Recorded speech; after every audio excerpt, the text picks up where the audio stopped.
महागणपतये नमः। ओम शान्तिः हरिः ओम तच्छयोरावृणीमहे।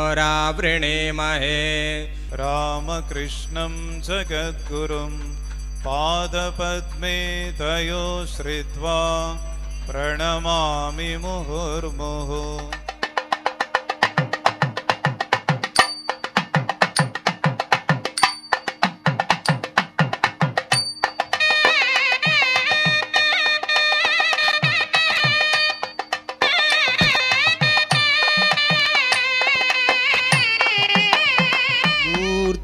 దాల్చిన వివేకానంద రామకృష్ణ పరమహంస వారు భగవాన్ శ్రీ రామకృష్ణ పరమహంస. శ్రీ శారదాదేవి కనిపిస్తున్నారు మనందరికీ కూడా తల్లి, జగజ్జనని శ్రీ శారదాదేవి వారి పేరు. స్వామి వివేకానంద శివుని అంశతో జన్మించిన సప్తర్షులలో ఒకరు. ఈరోజు చాలా సంతోషకరమైన రోజు. ఒక పండగ లాంటిది. వచ్చే నెల ఉగాది పండుగ ఉంది. అయితే ఉగాది పండుగ ముందుగానే వచ్చినట్టుగా అనిపిస్తూ ఉంది.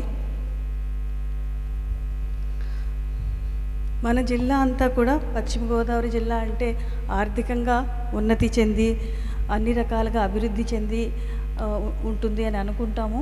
జీవనభృతి అయిన చేపల వేటని వారు సముద్రంలోకి వెళ్ళి ప్రాణాలకి తెగించి వారు చేసే వేట ప్రజలందరికీ కూడా ఒక రుచికరమైన ఆహారాన్ని అందించడానికి తోడ్పడుతూ ఉంది. అంటే ఈ రోజున పెద్దమైన వాళ్ళ అంకులో మరి ఏదైతే అగ్నికుల క్షత్రియులు కానీ మత్స్యకారు సోదరులు కానీ ఇక్కడ జీవన విధానం, వారి యొక్క జీవన విధానం ఏ రకంగా ఉంటుందో చూసి మరి కలకత్తాలో ఉన్నటువంటి రామకృష్ణ మిషన్ యొక్క బేలూరు మద్ వారు అంటే ప్రత్యేకంగా మనకి దీనికి మరి గౌరవనీయులు కలెక్టర్ గారిని మనం మనస్ఫూర్తిగా అభినందించాలి. కలెక్టర్ గారికి ఫోన్ చేసి ఏదైనా సహాయక చర్యలు చేయవచ్చా అని అడిగినప్పుడు ఆవిడ చెప్పారు, స్వామీజీ వీళ్ళకి ఉండడానికి భోజనాలకి ఏర్పాట్లన్నీ మేము చూసుకుంటున్నాం. భోజనం పెట్టడం కాదు, భోజనం సంపాదించుకునేలాగా ఏదైనా సేవా కార్యక్రమం వాళ్ళకి చేయాలి. వాళ్ళే సంపాదించుకొని వాళ్ళ కాళ్ళ మీద వాళ్ళు నిలబడేలాగా ఏదైనా పథకం ఆలోచిస్తే బాగుంటుంది. ఆ ఆలోచించడంలో వచ్చిందే ఈ బోట్స్ ఇవ్వాలి, నెట్స్ ఇవ్వాలి అనేది ఆలోచన మీ కలెక్టర్ గారిది. కాబట్టి మీరు ముఖ్యంగా ఆవిడకి ధన్యవాదాలు చెప్పాలి. For my inability to speak in Telugu, which is one of the most beautiful, one of the sweetest languages, so I seek your forgiveness.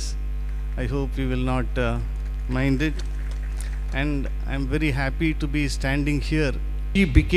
She was from a Brahmin community. At the age of 33 she became a widow, but she went on to live up to the age of 67 years.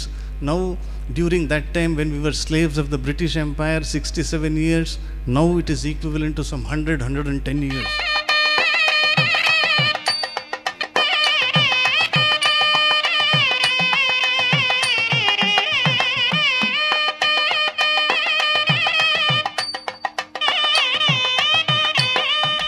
Sharada Devi వల్లే ఈ Ramakrishna machine ఇంతటి ఘన కీర్తిని సాధించింది అంటే ఈ ప్రస్తుత కార్యక్రమానికి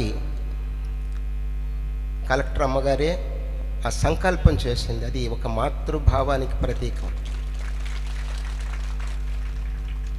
నిజంగా కలెక్టర్ కాదు, మాకైతే సన్యాసులకు అమ్మగారు, కలెక్టర్ అమ్మగారు. మత్స్యకారులందరినీ ఆదుకోవాలని సదుద్దేశంతో ఈ కార్యక్రమాన్ని ప్రారంభించిన శ్రీ కలెక్టర్ అమ్మ గారికి, అలాగే మత్స్యకారుల పట్ల ఎంతో సదుద్దేశంతో మనందరికీ సాయపడాలని వారి ఆశీస్సులు మనకు ఉండేలా మరొకసారి స్వామీజీ గారిని కోరుకుంటూ, రామకృష్ణ మఠం స్వామీజీ గారికి మొత్తం అందరికీ కూడా మన నరసాపురం నియోజకవర్గంలో ఎవరైతే మత్స్యకారులు ఉన్నారో మరి ఆ రోజు మనందరికి కూడా తెలుసు, మోతా తుఫానుకి మన నియోజకవర్గంలో ఎంత నష్టం జరిగిందన్నది మనందరం కూడా చూసాం. ఎంత గొప్ప కార్యక్రమం మా మత్స్యకారులకి చేయటం అంటే చాలా అదృష్టంగా భావిస్తున్నాం మేడం. మీ ద్వారా మా మత్స్యకారులకి అప్పుడు మెంతో తుఫానుకి ఎంతో ఇబ్బందుల్లో ఉన్న సమయంలో మీరు రోజు కూడా మా గ్రామం వచ్చి అలా ఫుడ్ తింటున్నారా లేదా అనేది పర్యవేక్షించేవారు. ఆ సందర్భంలో ఆ సాయం చేశారు. తర్వాత జీవనోపాధి ఎలాగని మీరు కూడా మేము చెప్పకుండా మీరు ఆలోచించి మన రామకృష్ణ మఠం వారికి చెప్పి ఈ కార్యక్రమం చేయటం మా కుటుంబాల్లో చాలా ఆనందంగా భావిస్తున్నాం మేడం. ముఖ్య అతిథులుగా విచ్చేసిన రామకృష్ణ మఠం స్వామీజీ వారి అందరికీ కూడా నా శుభాభివందనాలు తెలుపుకుంటున్నాను. అలాగే మన జిల్లా కలెక్టర్ గారికి, జాయింట్ కలెక్టర్ గారికి, ఈ వేదిక మీద ఉన్న పెద్దలందరికీ, అలాగే మన గ్రామ పెద్దలందరికీ, ప్రజలందరికీ కూడా ఇతర గ్రామాల నుంచి కూడా వచ్చారు. ఇలా జీవనోపాధి కోసం మన జిల్లా కలెక్టర్ గారు అలాగే రామకృష్ణ మఠం సంస్థ వారిచే మనకి పడవలు, బోట్లు ఇవ్వడం జరుగుతుంది.